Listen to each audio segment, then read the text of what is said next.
Menjelang pergantian akhir tahun, vendor kembali memasarkan smartphone terbarunya di Indonesia. Salah satunya Microsoft Lumia 535 Dual SIM yang memiliki inovasi terbaru.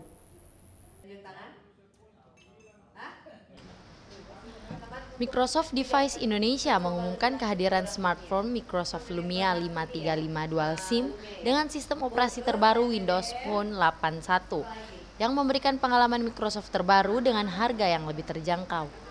Lumia 535 Dual SIM hadir dengan beragam warna seperti warna hijau terang, orange terang, putih, cyan, dan hitam. Smartphone ini dibanderol dengan harga Rp1.699.000 yang akan tersedia di Indonesia pada tanggal 12 Desember 2014. Smartphone semakin diminati karena dapat menunjang beragam aktivitas seperti mengirim email, membuat presentasi dan dokumen, hingga digunakan untuk bersenang-senang dan bersosialisasi melalui aplikasi-aplikasi populer yang disiapkan. Dari Makassar, Andi Putri, GoTV memberitakan.